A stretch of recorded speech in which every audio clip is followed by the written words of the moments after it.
Hi, this is Greg Johnson, and this is Week in Review, joined as always by Pamela Riemenschneider on location. That looks like beautiful Tampa to me. It is beautiful Tampa, and right back there is the Tampa Convention Center, where the Southeast Produce Council Southern Exposure will be kicking off. Of course, we record a night before, so tomorrow I will be there in some education sessions. The power of produce, of course, always every year we're going to have the big reveal from the research study, and then they also will be doing booth setup, and then tomorrow is the expo itself. And of course, all week long they've been doing different events with their programs and golf tournaments. But I just got here and I hit the ground running at the Georgia Ground Party over here. So That's fun. yeah, I haven't even had anything yet. So let's get this done so I can go have a Okay, let's cocktail. get this going. Well, one of our favorite retailers was in the news this week. Aldi had some huge news. Yes, and they are continuing their world domination or U.S. domination. With the headline from the news release was 800 new stores by 2028, but the third paragraph where they buried the lead was, "Hey, we finished the Winn-Dixie acquisition, and we're going to start converting stores this summer." So that's exciting. I guess the big question for me is how big are these stores going to be? Because Winn-Dixie stores are so much bigger than a typical Aldi. How's that going to work? They're massive. They're massive, and we don't have any details on what a converted Winn-Dixie is going to look like when it becomes an Aldi. I'm assuming that for right now, it's going to be business as usual. They bought everything, so they're just going to continue that supply chain. And then when they start doing this transfer, I think they said 50 stores initially is when what they're starting with on the conversions, and they're not expected to reopen those until 2025 next summer. Right, and 50 start the conversion process the second half of this year. So we'll know pretty soon. I mean, Yeah, 6 months, it's soon. we'll have a pretty good idea.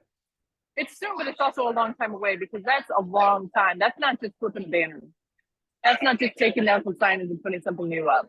So someone somewhere around here probably can keep an eye on some Winn-Dixie stores for us. Yeah, you are in Winn-Dixie territory, aren't you?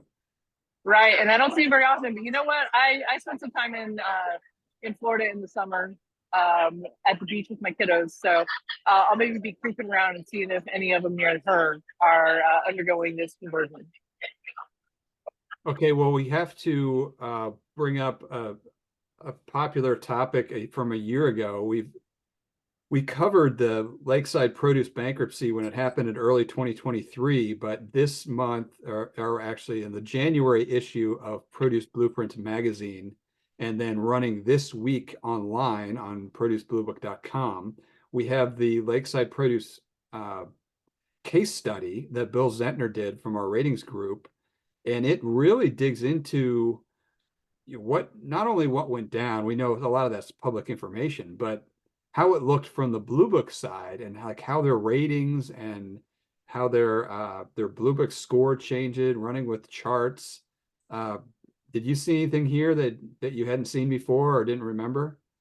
Well, I remember last year it being just the talk of the town all spring. Every time I went to a show, someone was like, "What do you know about this?" So this is what Blue Book knew before things got so public and messy.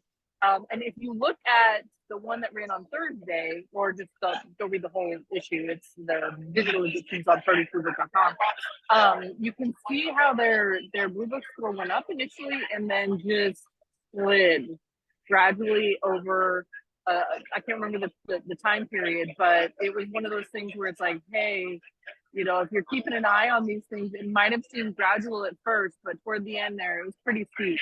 And then, if you take a look at it, sorry, I lost my train of thought. Well, I'm looking at the chart, so I can make it easy for you. They were right along at 800, which is a very good level until like the very beginning of 2021, and then it's almost like a straight downward line that they dropped 100 points by the beginning of the next year, and then another 100 points And then now we're at the beginning of 2023, and that's when it all came apart. And we also go into some of the details on it wasn't just a financial thing. I mean, they had some crop failures, but The virus, the tomato virus. Yeah. yeah, I mean, but you still see that number. It's like 188 million in what they owed creditors, and it's just like, holy cow. Yeah, it's huge. It's huge. And to make it even more messy, it's in Canada and not the US. So there's not Canada's, I don't know where they are on their PACA-like protections, but they're not quite there yet. That even makes it just messier on a whole, because a lot of these businesses are doing most of their business in the US, but they're based in Canada. So it kind of like makes it really messier. So a really interesting take on it, and a deep dive from Bill Zentner, our Vice President of Feeding.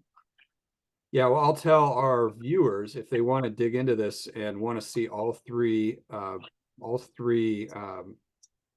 segments, parts. The way we do it online is we cut it into 3 parts for this. You can either click the tag at the very bottom that's Lakeside Produce and see all the stories, or usually they'll all be listed in related posts at the bottom of the story. So if you missed any of them and you're just catching this Friday and you're like, oh, part 3, what happened to 1 and 2? You can just read part 3, go to the bottom, click it from there, reads parts 1 and 2. And I think it's, you and I are not on the rating side of the Blue Book business, but I think it's fascinating to see what it looked like from the inside of the other side of our business compared to how we were covering basically the public documents. Right. We pay out of that. So when they come and explain it to us, it makes it a whole lot richer conversation. Yeah, well, we're not going to make this a long one this week. I know you have a party to go to, and next week's Week in Review will be all about the review of the show and all the new products you see. And we've had a lot of releases on our site this week about new products that are going to be there, new packaging, more new varieties of things, grapes, tomatoes. We've had all that on our site. So I think you're going to see a lot of good stuff at this event. Oh yeah, this event has really become definitely a spring launch for a lot of new products. And of course, the booth sizes kind of make everyone on equal territory, but there are a lot of booths to cover. So stay tuned for that Southern Exposure Special Edition newsletter that will go out on Monday. Yep, that'll be packed full. All right, that's it for the Produce Reporter Week in Review. If you are not getting the Produce Reporter newsletter, you need to go to producebluebook.com and sign up. Enjoy the sunshine. All right. Do you need anything else from me?